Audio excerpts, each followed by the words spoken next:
Start today on Kuf Yud Ches, which is 118. B. I don't know which one. I'm Rabbi Barashi. Does it say which one? 118. What? B2. B2. 118 B2. So it's smack in the middle of the page. If you have a regular Gemara, Kuf Yud Ches. I'm a Bais, right? Yeah. I'm Rabbi Barashi. I'm a Rav. Rabbi Barashi says in the name of Rav.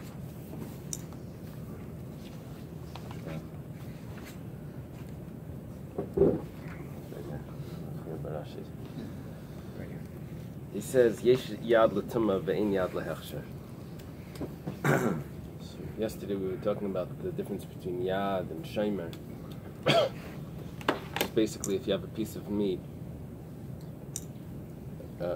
that has attached to a bone, so the bone is a yad to the meat.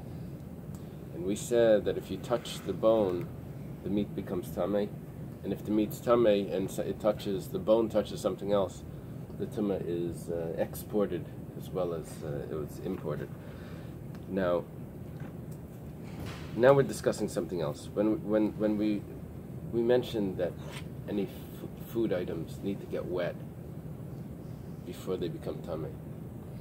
Now we're talking about when the food item gets wet, is it enough that the yad, that the handle, like that bone, stuff that handle gets wet? Now, we're not discussing about a shomer. Shomer is if you have a bone that has marrow inside it. So the bone is protecting the marrow. We're not discussing that. That everyone agrees that a shomer that gets wet is considered like the food gets wet. And the reason why we're not discussing that is because the way we learned the din of shomer was from the grain. How do you put the grain in the ground? You put it in with the casing on it. So it's always going. The grain becomes tamei always with the casing on it, and that's how it would get wet. That's how with the casing. The question is about the yad. Is the getting wet, the hechsher, is it enough if the handle gets wet? Does that make the food susceptible to tamei, even if the food stays dry? So Rav says that yad is only for tumah, but not for hechsher.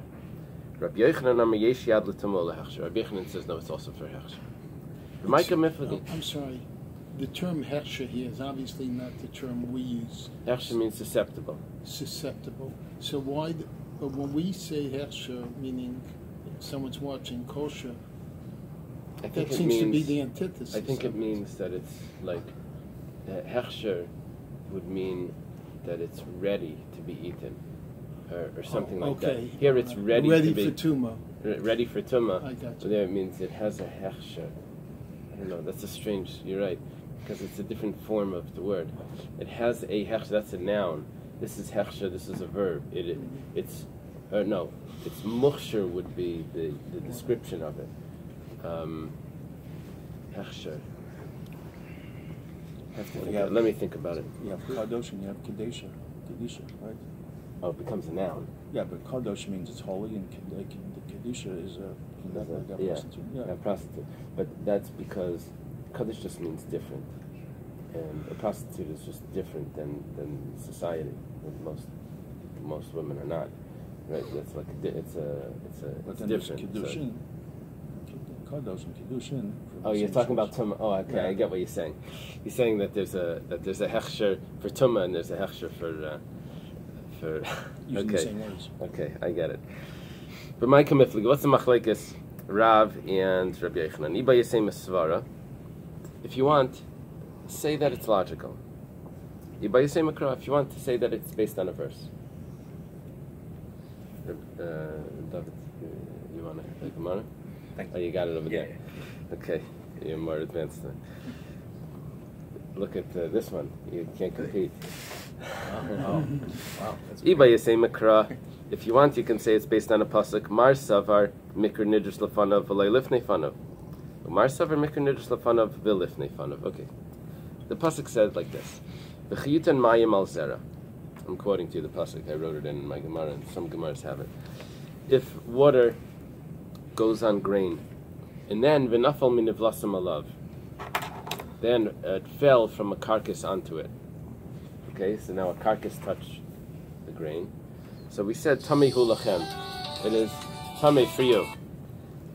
For you. That extra word for you tells me that it's including a yad, a handle also, and a handle will also pass the tum over. Okay, so I have three parts to this pasuk. I have tamei hu lachem, the last part. I have nafal min nivlasam alav. It will fall from a carcass will fall on it. So that means the tumah being imported into it. And then I have the first part of the pasuk v'chiyutan mayim al zera. One opinion says that the lachem that I have at the end of the pasuk goes back one step, and it's a yad for the tumah to come in. The other one says the lachem that's at the end of the pasuk goes back two steps, and it goes to v'chiyutan mayim al zera, when the water will come on the grain. That's the first part. So the question is the lachem, which teaches miyad. Does it go all the way to the beginning of the pasuk, or does it only continue on from the last phrase of the pasuk, from the last clause? So that's mikra, the pasuk, just in the words, nidrash lefanov. It's learnt to the words preceding it, v'lay lifnei fanav, but not to the what's preceding it. And the other opinion, Marsaver, the other one holds mikra nidrash lefanov lifnei fanav, that it goes all the way back to the beginning of the verse. Okay. That's machlekes Rabbi and Rabbi if you have yad for hechsher. If you want, you could say that it's also logical. Marsaver hechsher tchilas tumei. One of them holds, Rabbi Yochanan, that hechsher is the beginning of becoming tumei. And just like we said, there's a yad for tumah, so automatically this is the beginning of tumah. Marsaver, the other one says hechsher lav tchilas tumah. Hechsher is not the beginning of tumah. Hechsher is the finishing of the product, like we learned yesterday.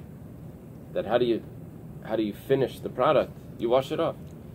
When it comes to an item that you're making metal, so you polish it. It's ready to use. So how do you finish the any agricultural item? Is by washing it, but it's not the beginning of tumah. It's just the conclusion of the product. It would sound like you're not allowed to do this on Shabbos, but we do. We wash off a piece of fruit. Is that the finishing touch? There may be actually some problems with washing fruits on Shabbos. I think we do it in the house, but I'm not sure if on large scales if you're allowed to. I'm not sure. I'm not talking about straining and all of that. Those are other issues. Because when you're washing off an apple, you're washing off the pesticide. So that could be like the finishing touch. In the house, it's not considered a lot of things we do in the house. We wouldn't be allowed to do in the field. Like the separating things of, separating bananas, that's something we do in the house. Right. Or taking the grapes off in the field. That would be gathering. Getting into gathering, right? Huh? Culture. Yeah, it would be. Would it go under kaitzer? It could be. Okay, Tanya Kavaseder Rabbi Yochanan. There's a brisa that's taught that's very, very clear that Rabbi Yochanan's accurate. Kshem sheyesh yad l'tumah, just as there's yad for tumah, there's a handle. Kach yesh yad lehechsher, so too is there a yad for hechsher, for making it susceptible to tumah, for getting it wet. And the brisa goes on. Kshem shein makablan tumah elad shekashayishletu yish l'kashayitlishu. And just like it's not makabel tumah until it's removed from the ground, kachin makabel hechsher alad sheyitlishu. So too, getting wet is only after it's removed from the ground. In other words, the grain that's growing that gets wet is not susceptible to tumah. It's only after it's harvested. It also would be impossible. It has to rain sometime, right? Amar Rav. Rav says, Ein yad lepachas mikazayas, vein shemer lepachas mikapul.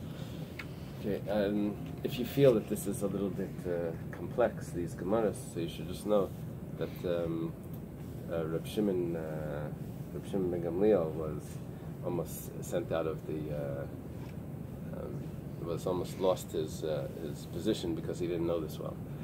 There was Mesechtes Uktzin. This is all Uktzin. Uktzin is the stems. I feel much better now. Remember the story with Reb Meir and Reb Nosson? You know the story? Reb Meir and Reb Nosson. Reb Shimon ben Gamliel changed the way the respect was to be given to the Av Bezdin and to the Chacham.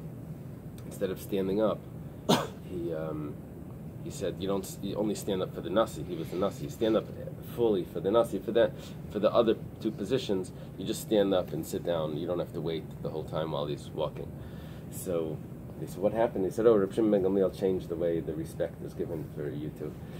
So they said, he doesn't even know Uktzin. Tomorrow we're going to ask him questions in Uktzin and we'll embarrass him. You can't be a Nasi if you don't know the whole Torah. So that night, someone stood outside his door and started shouting in Sachtas Uktzin. So he said, oh, something's going on. I should pay attention. And the next day they asked him questions. So he said, if not for that fellow that taught it to me, I would have been very embarrassed. And he sent Reb Meir and Reb Nosson out. That's why today we're going to have Reb Meir is called Acherim. That's why Rabbi in the Mishnayos, sometimes he keeps the Mishnayos from earlier, that they didn't put Reb Meir's name in, because he tried to destroy Rabbi's father, who was Reb Shimon ben Gamliel. Rabbi the Nasi's father was Reb Shimon ben Gamliel the Nasi.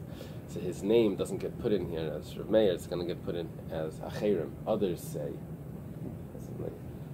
Okay. The origin of Jewish politics. You can come to my was house put into and Hiram? shout outside my bedroom as long as it's... He was put into Hiram, Rabbi Meir? Well, he was sent outside the Bais Medrash, and Reb Meir, I think, asked. So one of them asked forgiveness in Reb Nosson. One of them did. One of them didn't. I forget. Okay, it's the end of Hayrius. End of Masechta Hayrius. I never got to the end of Hurrius. It's too hard. Yeah, it's hard. It's 14 hard. pages, and I've tried. Yeah, you think it's going to be the shortest Masechta, one of the shortest Which Masechta. one? It's 14 pages, but the print is smaller and the concepts are harder. It's just okay. So Rav says that if you have a yad, that's fine, and the tumah will be imported and exported through the handle.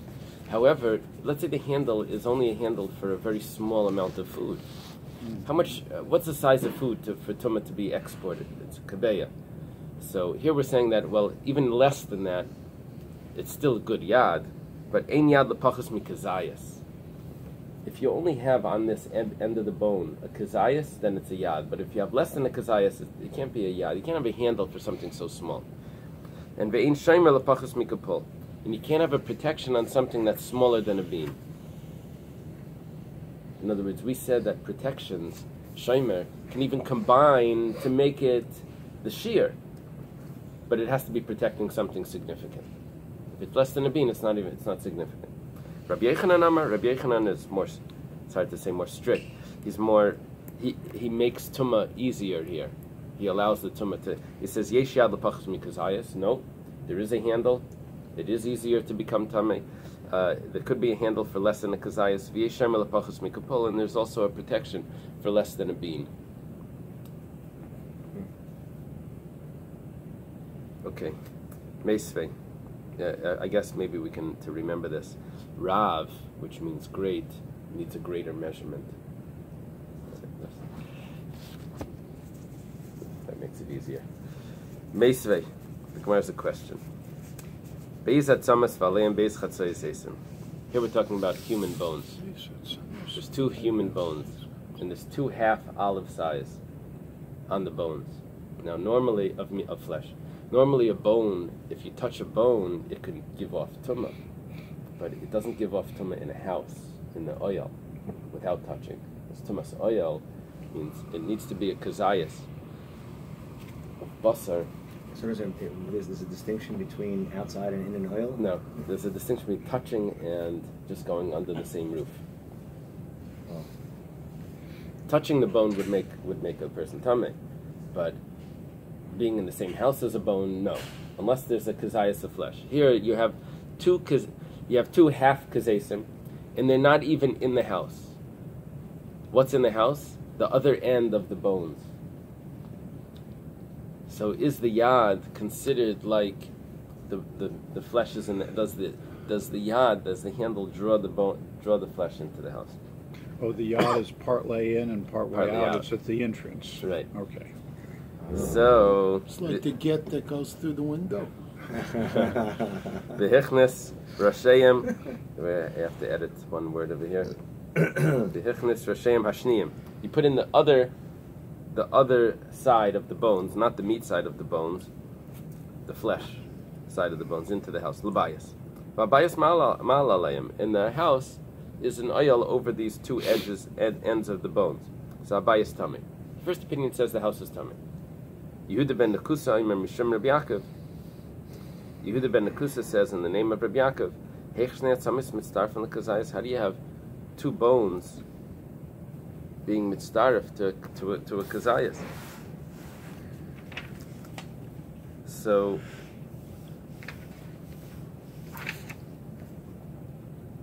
Rabbi Yaakov, or Yehuda ben Nekusa, in the name of Rabbi Yaakov, would say that if you did have a kazayas, he would be fine with that.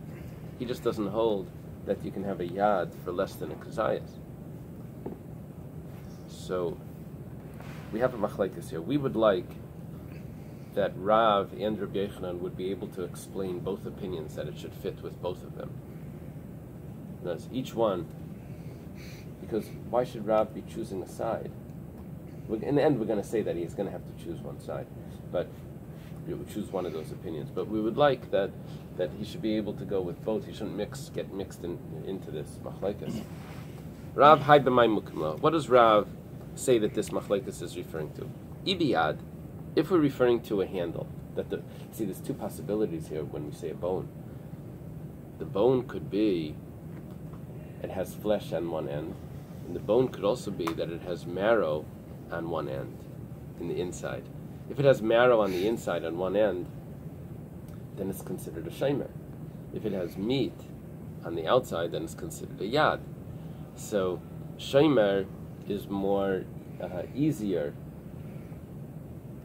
to be makabel. To give off tumah. To give off tumah. To give off tumah, or to receive tumah, both. The size is smaller.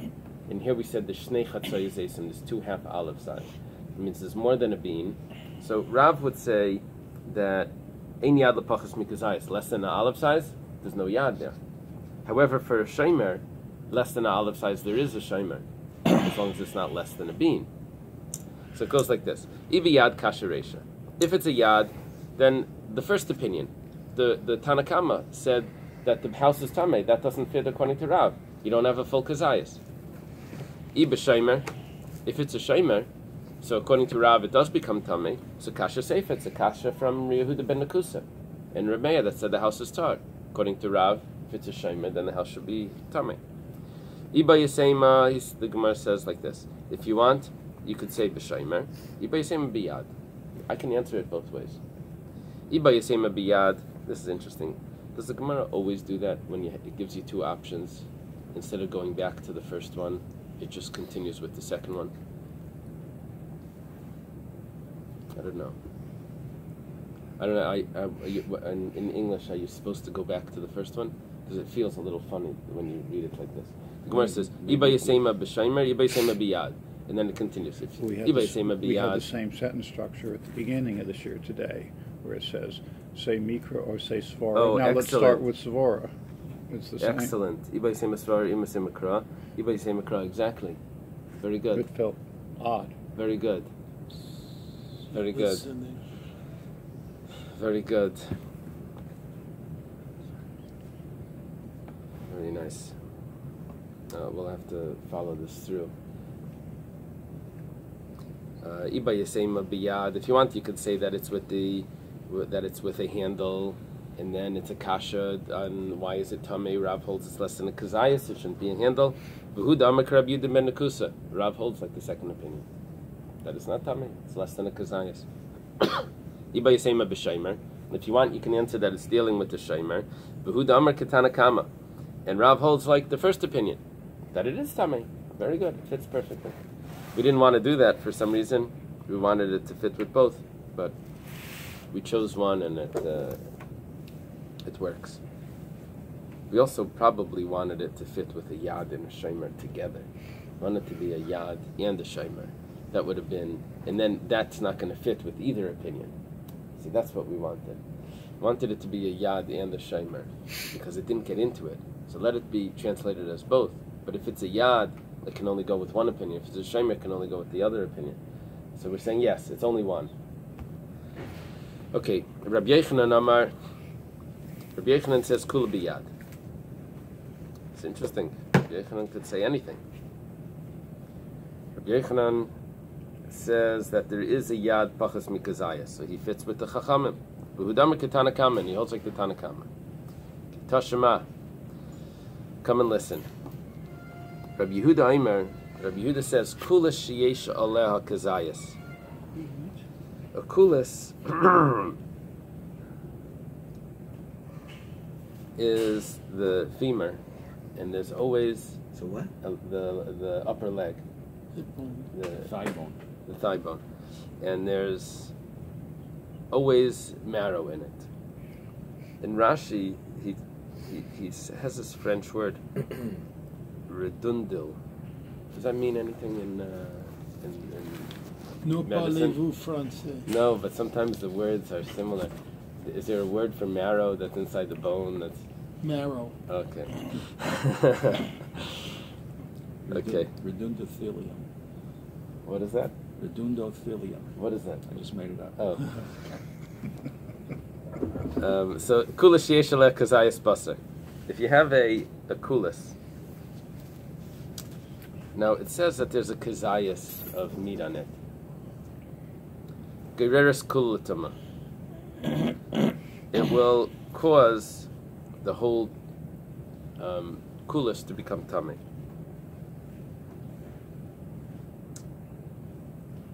What we're referring to is a kazayas is not enough.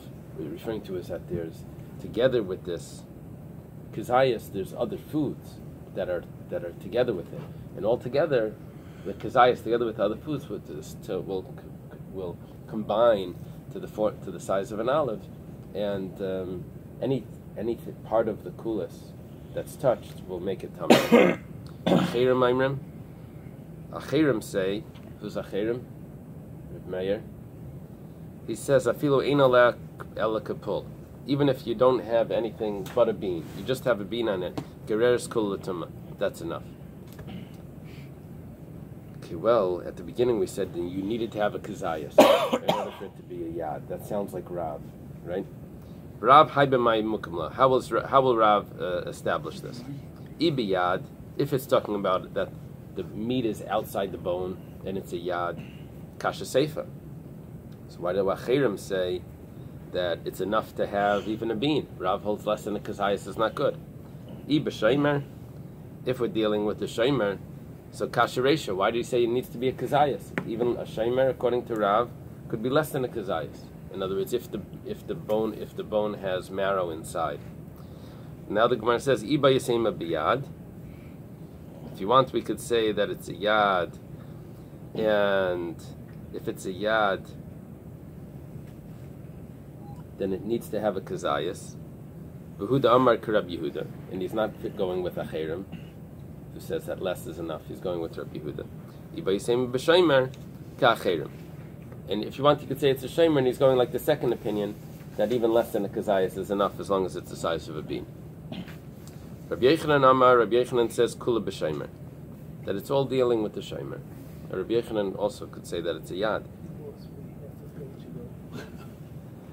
It's a shaymer, and Rabbi Yochanan holds that a shaymer, any size, is going to combine, is going to be considered a way of transmitting tumah. V'hudamar k'achirim, and he holds like Achirim, that Achirim said that even if there's only the size of a bean on it. Problem is, Rabbi Yochanan said, Yesh shaymer lepachas mikapol, even if it's less than a bean. There's a little bit of a problem here. So the Gemara says, Achirim hakapol kamri. Achirim saying it needs to be the size of a bean. According to Rabbi Yochanan, if it's a shaymer, even less than a bean of food, of meat, should transmit the tumah. The Gemara says, I did the kamar tana kama shiura, kamar inu nami shiura. So Rabbi Yochanan really didn't have any measurement for a shaymer. He said the smallest amount of food is significant enough for what's protecting it to be considered a shimer. And here it says the size of a bean. So we said, well, it doesn't. Doesn't really. I'm sorry. Say even less than it would. It's even less than a bean. Any size. No measurement. So what the Gemara is doing here is it's saying, yes, Achirim said the size of a bean, but he's just following what the Tanakama said, a measurement, which is he chose the smallest measurement, but really he means even less than that. You think this is why we call a thigh bone, which we eat for chicken, a polka? I think the origin might have been because it had to be at least a polka. Yeah. I mean, that's where we keep on reading, Kipolka. Came from somewhere. Came from Acapulco.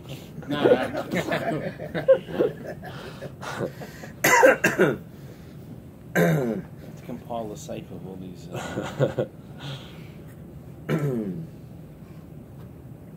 See, I had a friend in yeshiva that he didn't speak English well.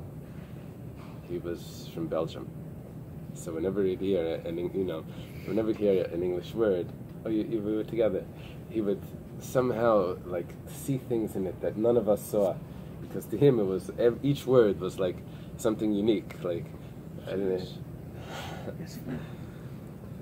Okay, so. I did the Tanakama Shira, Kamar Inunami Shira.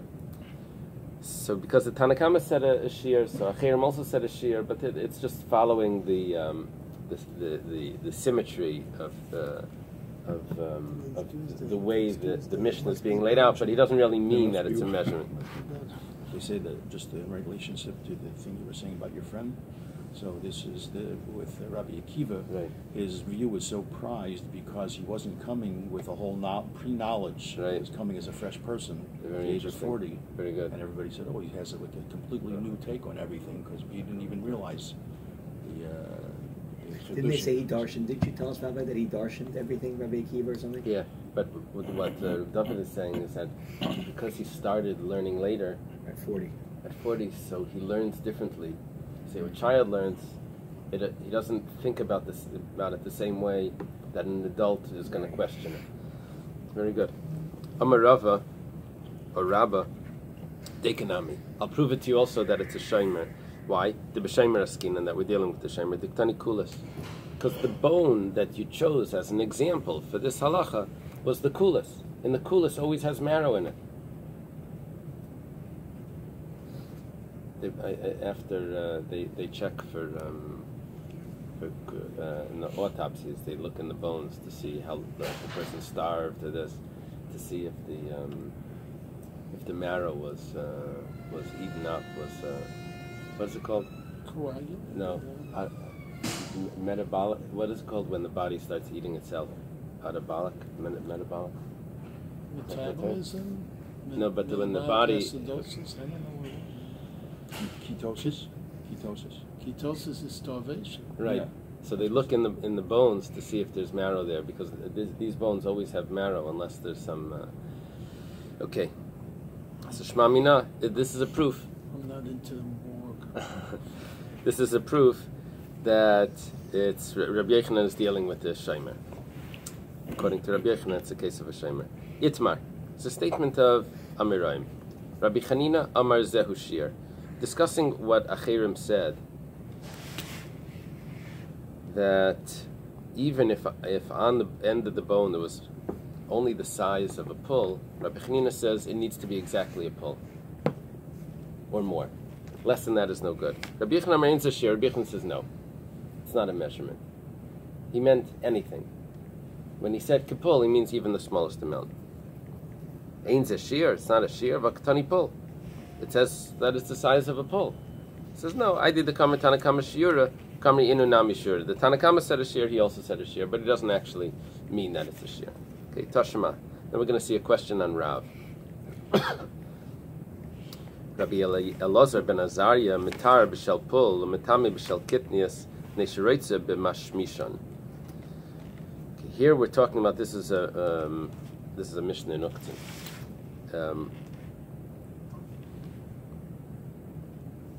The beans, or the legumes, they grow in pods. So the large beans are hard, and they don't actually need the pod, other than if you wanted just to have a few of them together to carry them, but they don't. The pod is not protecting them anymore because they're hard on their own. So Rabbi Elazar ben Azariah says he's mitar b'shal pul.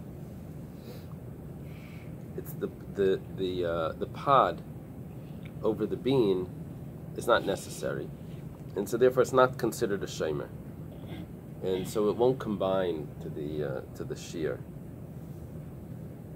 and it also won't transmit tumah. Matami b'shal kitnias. However, with the smaller beans, with the legumes, with the because they're not self. Does he say what's the difference between pul and kitnias? Legumes, the small beans. Okay, the small beans. So then he says that it is tamei because this is very interesting because the small beans are smaller than a pul, and nevertheless there is a yad for it. There's Wait, what's a the shomer. Where we're saying the big ones are self whatever. Right. So they're more. So therefore, they don't need the protection. Right. So that's not considered a shomer. Right. Now, Rav at the beginning said that what's the size of a shomer? How much food needs to be there? He said, Rav said, "Ein shomer lepachas mikapol." There's no such thing as a shomer less than a bean. Here, Rabbi Elazar ben Azariah says that there is a shomer for kitnias. The pod that the kitnias are growing in is considered a shomer. So it's a kashan Rav. So the Gemara says, "Keda Amar Rav Acha braid the Rava bekolcha, the mishum yad, hachanami bekolcha mishum yad." So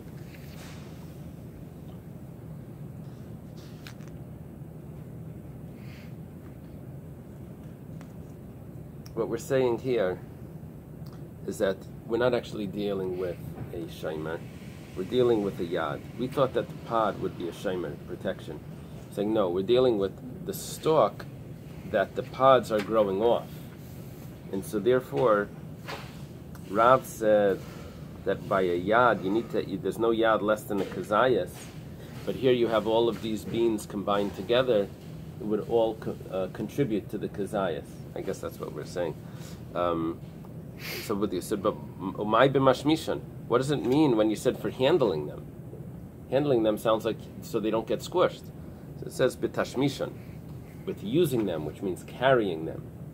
So we're talking that we switched here from thinking that we're dealing with the shomer of one bean inside this pod. We're actually dealing with a bunch of pods, and we're dealing